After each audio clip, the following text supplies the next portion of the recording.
We never in our wildest dreams imagined that we would be able to watch the most heartbreaking day in the state unfold on that Skycam network. The ultimate goal is to keep people safe and prevent loss of life. That's the core of who I am and what we've done here all 15, 16 years. And I knew what my plan was for the day. As far as the way it actually turned out, not what I expected.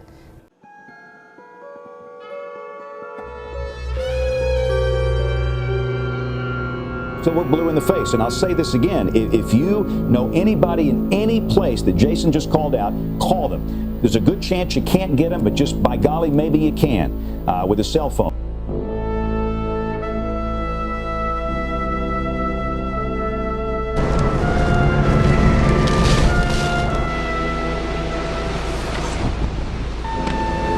Large tornado.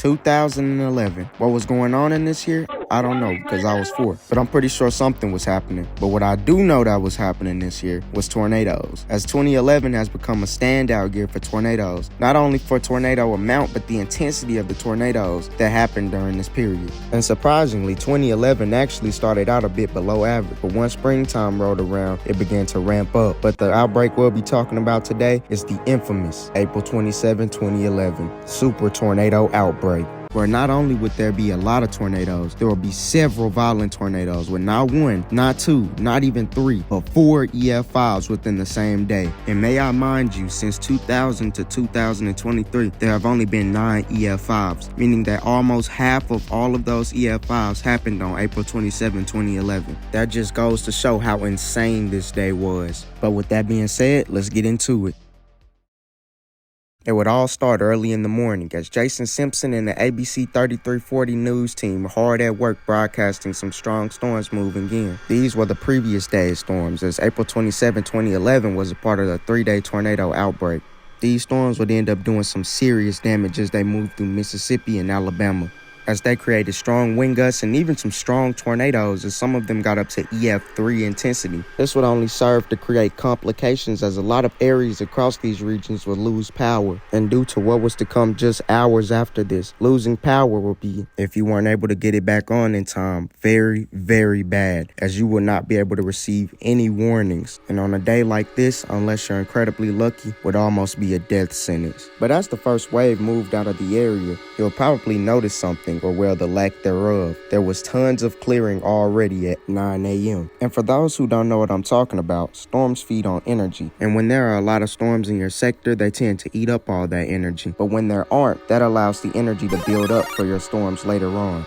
And when you pair all this energy with an environment that is pretty much perfect for large, dangerous, long-track tornadoes, you end up with a disaster.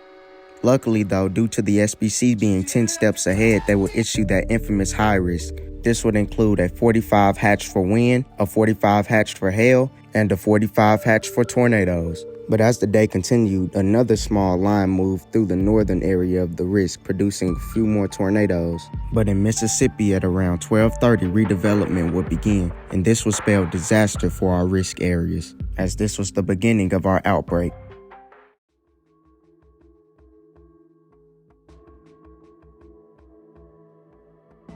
But it wouldn't be until 2:30 when our first notable tornado of the day would touch down, as a small funnel in Philadelphia would evolve into a massive wedge that would track across parts of Mississippi.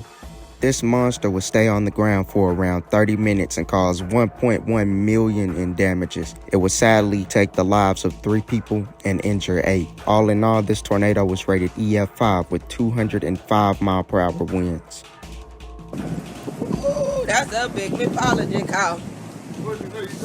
Yeah, I told you it was on the ground.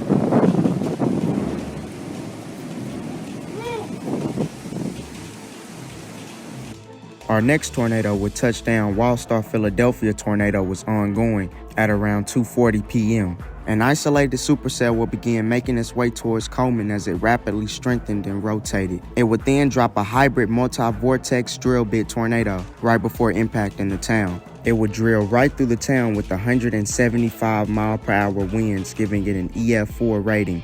It would then continue along its 47-mile-long path, getting up to a mile wide as it would fully condense into a massive wedge. All in all, this tornado would sadly take the lives of 6 people and would be given the rating of EF4 with the peak wind of 175 miles per hour. It would also cause up to $13 million in damages. No, it's past James Taylor. It's going up by the water department right now.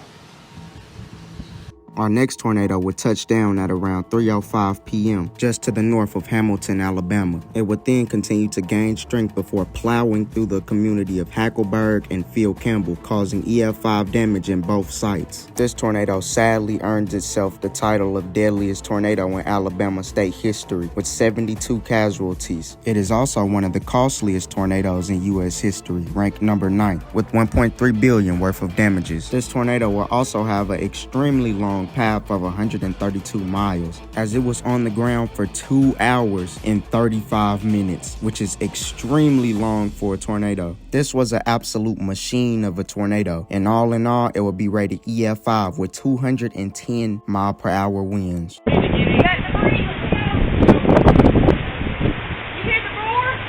Our next tornado would touch down just to the east of Smithfield and smack straight into the north side of the town, causing an instance of EF5 damage and infamously hurtling a truck straight into the Smithfield water tower. And as it continued on its 37-mile-long path, it would accumulate $13 million worth of damage and would sadly take the lives of 23 people. All in all, this tornado will be rated an EF5 with 205 mile per hour winds. It's starting to whirl back. Look at that debris, you know. Oh, man. It comes this way, I'm going downstairs. Our next tornado would touch down at around 3:40 p.m. and head straight for the communities of Cordova and Sipsey. This long track behemoth would be on the ground for 116 miles. It would sadly take the lives of 13 and injure 54. In the end, it would be rated an EF4 with 170 mile per hour wind.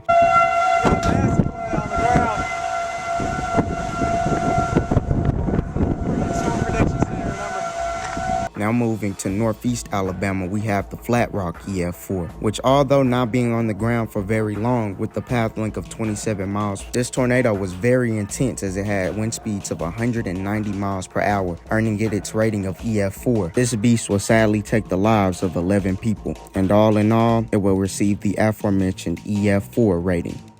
Our next tornado, likely the most infamous of this day, would touch down at 4:41 p.m. and would barrel straight towards Tuscaloosa. It would continue towards the city, getting stronger and stronger as it approached. It would then quickly intensify and evolve from multi-vortex to a massive wedge.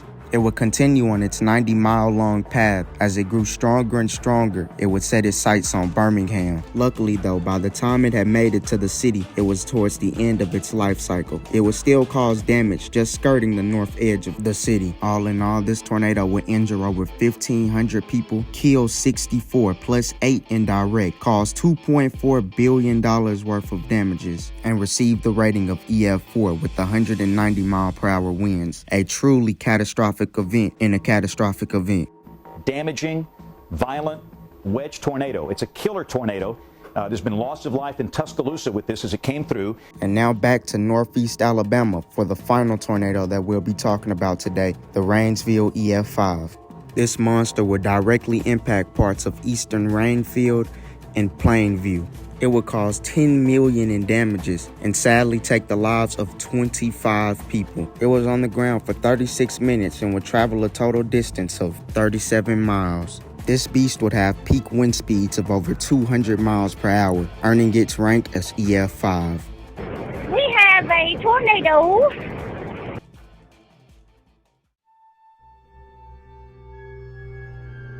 After it all happened, there would be 216 tornadoes, billions in damages, and hundreds dead.